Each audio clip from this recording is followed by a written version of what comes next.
Hola, soy Claudio Lowy del Nodo Tandil de la Organización Ambientalista BIOS Argentina. Antonio Elio Brailovsky es un amigo desde mediados de la década del 80, cuando estaba terminando de escribir en Memoria Verde junto con Tina Fogelman. Estoy volviendo a leerlo en una última edición que me acercó Rita de Rico, su compañera, que estuvo con él de manera entrañable hasta el final.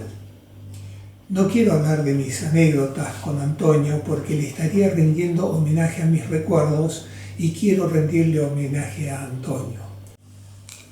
Quiero decir en este menos de un minuto que Antonio Elio Brailovsky, Antonio, es un querido amigo, un luchador, un militante por la preservación de la reproducción de las condiciones de sustentabilidad de la vida y por la equidad en las relaciones sociales.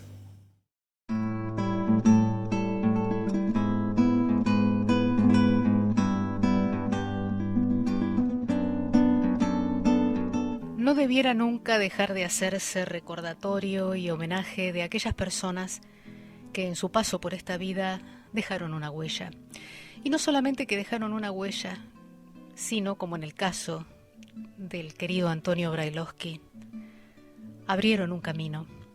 Porque abrieron el camino de la curiosidad acerca de cómo mirar sistémicamente el pasado y ver por qué desembocamos en este conflictivo presente. Antonio Brailovsky fue ante todo un querido amigo. Fue una excelente persona, una persona honesta y abierta a todo estudiante curioso, persona X que se acercase a él pidiendo un consejo, una sugerencia o un saber. Lo vamos a recordar por siempre.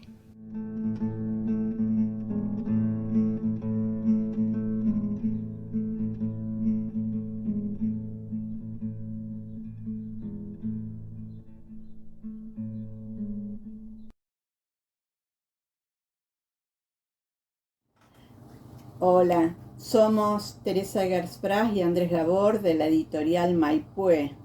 Lo conocimos a Antonio Brailovsky cuando en la Feria del Libro del 2002 venía caminando con su inconfundible chaleco bordado y me acerqué para decirle que su libro Historia de las crisis argentinas me había sido muy útil para mi libro Historia Argentina, una mirada crítica. Así que le pedí si lo podía actualizar en nuestra editorial. Eso ocurrió muchos años después, casi, cuando empezó la pandemia. A través de este contacto con Antonio logramos publicar nuestro primer libro, Esta nuestra única tierra, de la colección El hombre es tierra que anda.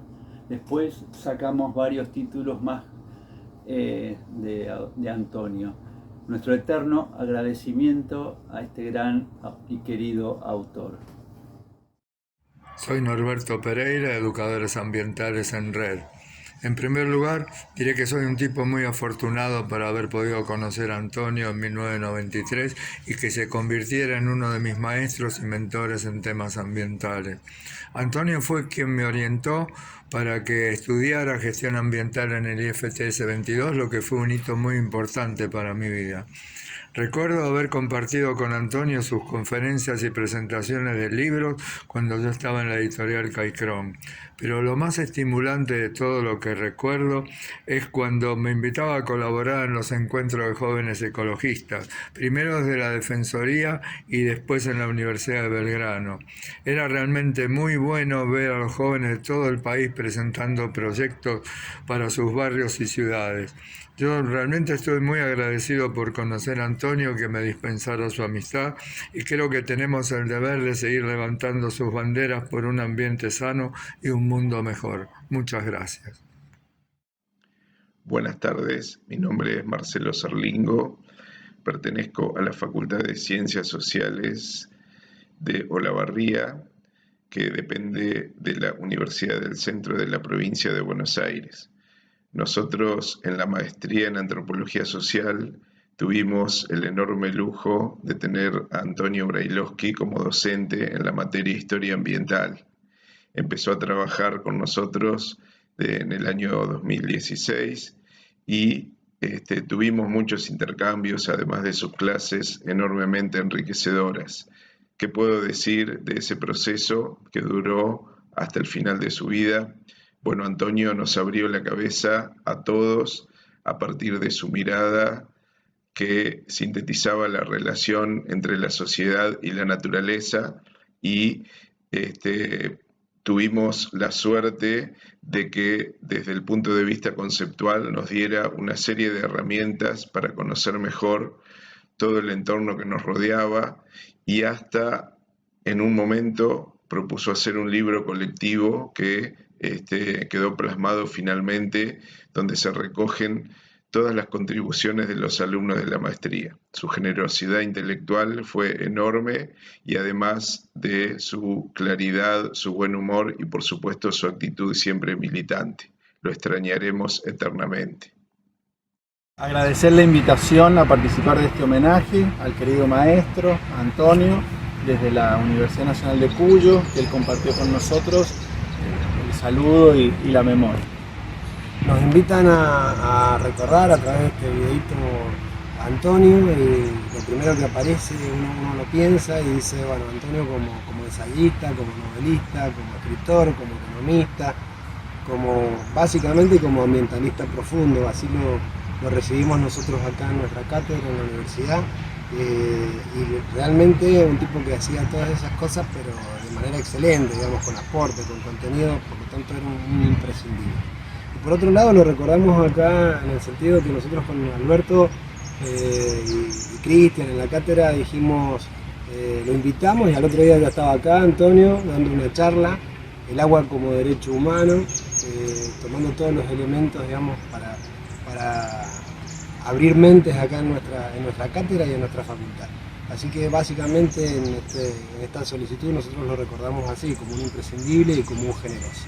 Y nos dejó un legado, si se quiere, en esa charla que nos hizo reflexionar a todos cuando nos dijo que lo que le ocurra a los ríos cordilleranos nos va a ocurrir a nosotros, que él era 70% Río de la Plata y que nosotros éramos 70% ríos cordilleranos. Y eso me parece que es un legado muy bonito que nos ha dejado para reflexionar. Siempre recuerdo a Elio. Elio no se fue, Elio está con nosotros. Basta ver su literatura, sus escritos. Ello fue una enseñanza para mí, para mis amigos y para montones de personas que la palabra ecología todavía no funcionaba ya por 1990, 1995. Ello fue un defensor a ultranza de la Reserva Ecológica a la que me tocó dirigir durante 7 años y con él nos sentábamos a pensar cómo combatir a aquellos que provocaban los incendios, que buscaban su destrucción. Fue un ilustrador de documentos ambientales del cual yo no me puedo olvidar. Y así lo transmito a todas las generaciones que vienen detrás mío, de esa desfachatez con que Elio trabajaba con todos nosotros en esta enseñanza. Solamente es recordar a la gran persona, al gran ecólogo que hemos tenido y bueno, los invito a que revisen sus libros donde está volcado todo lo que pasó en nuestro país.